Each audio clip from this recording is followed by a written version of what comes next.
Holly, the food editor at Sous Chef, and today I'm here with Kristin, our cookware specialist, to help me answer the question, which frying pan should I buy?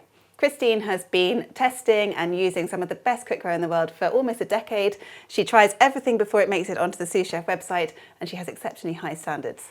In this video, we're going to talk about which type of material you should choose, and we'll run through the benefits of non-stick, cast iron, stainless steel, and copper pans.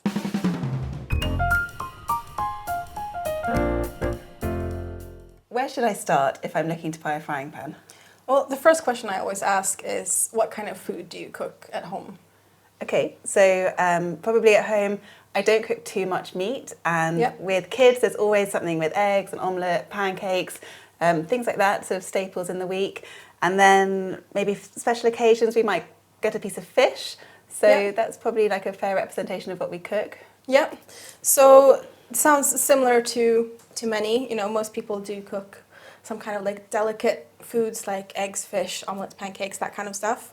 And I do recommend to most people that you probably want to get a good non-stick pan and then one other pan. So non-stick pans are great for just delicate foods. You don't have to worry about them sticking. It's usually those kind of foods. You also cook them at a lower temperature because in general you don't want to cook in a non-stick pan on more than a medium to medium high heat. Right. It deteriorates the non-stick much faster. It's good to keep in mind with a non-stick you will always need to replace any non-stick pan. No non-stick pan is for life, but if you use it in the right ways, then it lasts longer. Okay, so with non-stick pans, tell me about the different variation within that category and things that I might want to think about. Yeah, so with non-stick pans, you'll always have a base metal. So this one specifically is cast aluminium, and it has a stainless steel plate on the bottom to make sure that it will actually work on induction. Right. Aluminium is not magnetic, so it doesn't work on induction. It does mean because you need to heat up the plate first and then the pan, it might take a little bit longer to heat up than if you have a stainless steel pan. In addition to that, you have different qualities of non-stick. So cheaper non-stick pan, that non-stick is probably not going to last quite as long, and you'll need to exchange it more often. This one is one of our more premium non-stick pans, or even one of our most premium non-stick pans, which means you don't need to change it as often. It's a lot more durable. This one is also textured, so you can actually, unusually, you can use metal utensils, but as a general rule, you don't use metal utensils, you can't put it in the dishwasher. And this pan here, who makes it? So this pan is made by Spun. They're based in Denmark. They have years of expertise on making specifically non-stick cookware, and it is very durable. In general, I say when you change your non-stick pans, you probably want to change it every 1 to 5 years, depending on the quality. Maybe it'll last you longer if you take care of it, but that's sort of the general rule to keep in mind as well. And if you do spend a bit more, this one is more likely to last closer to the 5-year mark. If you spend a bit less, then you might need to spend that 5 times over that same time period. So that's always my sort of argument as well. It is, you know, a higher price point, but you're not going to need to. It's worth investing in a really good quality non-stick. Absolutely.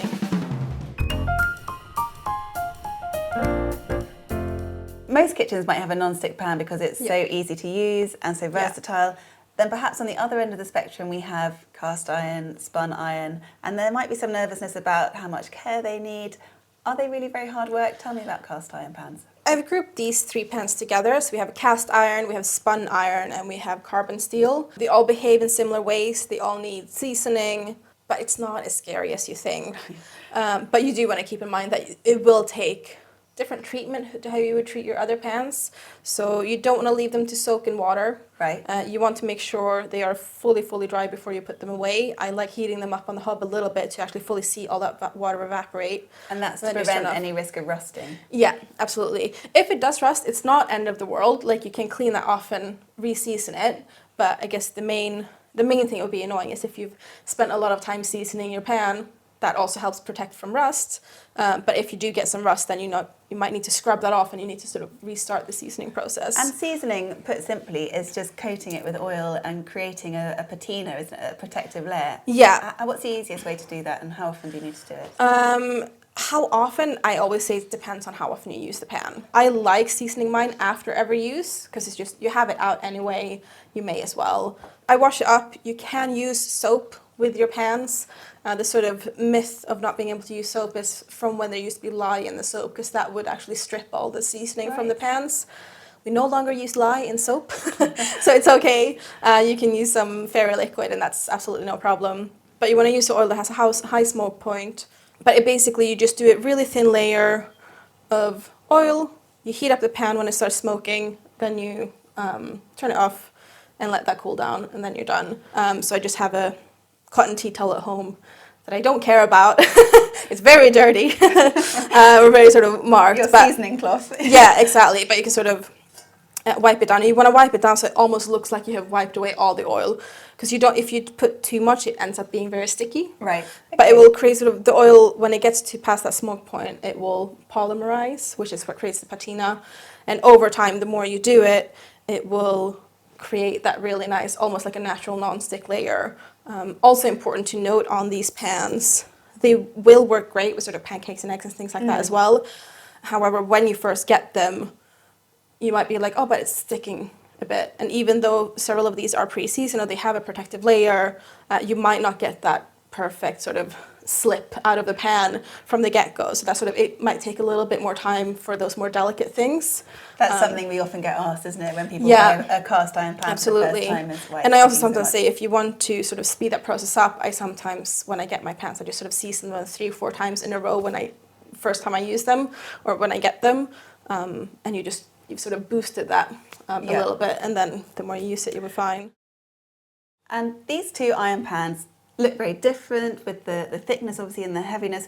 Why might I choose a spun iron over a cast iron? So spun iron and cast iron, obviously both made from iron. Cast iron is made by the cast, spun iron is made by spinning, hence the name. But as you can see, the spun iron ends up a lot thinner, which means it's a lot lighter. A lot of people don't like cast iron because it gets so heavy. I love cooking it with it, but it's definitely heavier pan, and it's great for things where you don't need to like move or toss things. So if you need to do a lot of tossing or moving, you might not want to do a cast iron pan. A spun iron might be better for that if you like the properties or how a cast iron behaves. With spun iron, because it's thinner, it can be a bit more prone to warping. You want to make sure that you always use a hob ring the same size as the base of the pan. Right. I say that for any pan really, but especially for any thinner pans like this one. You get some thinner non-stick pans. This one's quite sturdy, but you want to make sure you use the same ring size, because otherwise it's going to be more prone to warping because of that sort of uneven heat. But they both reach the high temperature, and then it's just a preference about usability and how much you want to be moving the pan. The cast iron, because it's thicker, it retains its heat for longer. Cast iron is of course brilliant for that Maillard reaction, that really sort of crispy, gnarly, beautiful, you get fantastic meat, for sear. instance, on the steak. Great.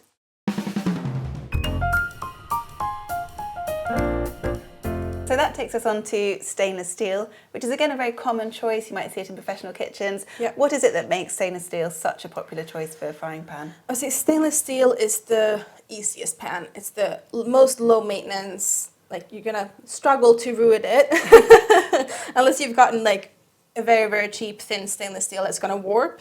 But they're very, very durable pans. You can put them in the dishwasher. You don't have to worry about any seasoning. You don't have to worry about not soaking them in water. You can use metal utensils. You can scrub away with them. And you often see them in restaurant kitchens. It's a good choice for chefs. Why would a chef choose this over, for instance, a non-stick pan?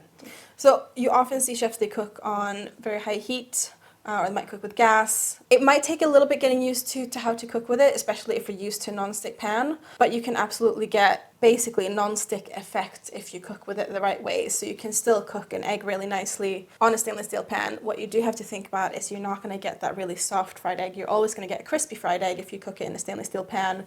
But you're going to be able to cook a great crispy egg. It's not going to stick and it's going to slip right out of the pan. Delicious. If you just sort of use it in the right way.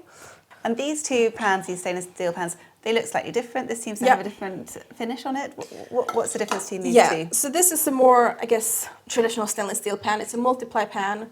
So it has an aluminium core and a stainless steel on the inside and the outside. Stainless steel is pretty bad at heat responsiveness, and it's not very even in heat distribution. Right. So you often see either a core, like in this one, which means you get really even heat distribution both throughout the entire sides and the base of the pan. And it'll react quickly. If you turn up the heat, it'll heat up quickly. If you turn the heat down, it will cool down quickly.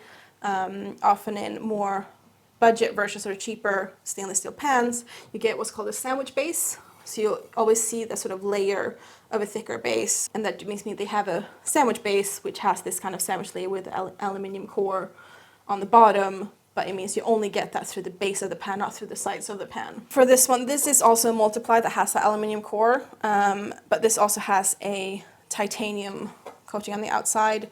It does also have sort of hidden edges, so on this one you can sort of see the layers a little bit, and this has it protected, so it just makes the pan last better. And the titanium also is incredibly hard, and it almost creates, I don't want to say non-stick because it's not definitely not a non-stick pan, but it can be sort of easy release.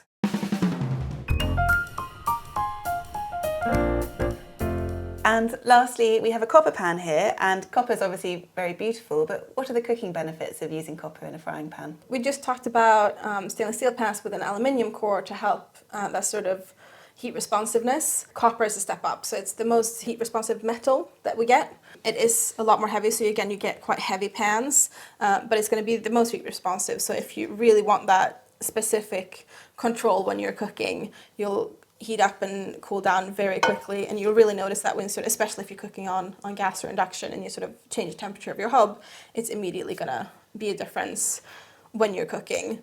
And so it is possible then to use copper pans on an induction hob? Yes, it is. It's not very common. So copper is not naturally magnetic. So this one from De Pierre in France, they put a plate on the bottom. This is a very well-loved pan. They put a stainless steel plate on the bottom. It's quite a complicated process. It's not something that's necessarily easily done, which is why you don't see them around a lot. And copper is also one of the pricier metals you get, especially when you get that induction plate on the bottom. It's going to be even more of a premium price point. But there are copper pans that you can use on induction. So we have some lovely tinned copper as well from Netherton Foundry, made in the UK. Nowadays, most of the time, you'll see copper pans with a stainless steel inside. So the inside of the pan will behave the same as a stainless steel pan in terms of how you cook on it. And does copper require any maintenance? Does it need extra care? It's up to you. As you can see, this one hasn't been polished, and this is what copper will look like over time. So it oxidizes quite easily, and you'll get the marks. So if you want to keep that really shiny surface on copper, you want to make sure that you just polish it. One thing to think about with copper pans is it's a softer type of metal, so you might see scratches a little bit more, either on the base of the pan if you don't have the induction plate or on the sides. Again, purely aesthetic, doesn't affect the use of the pan.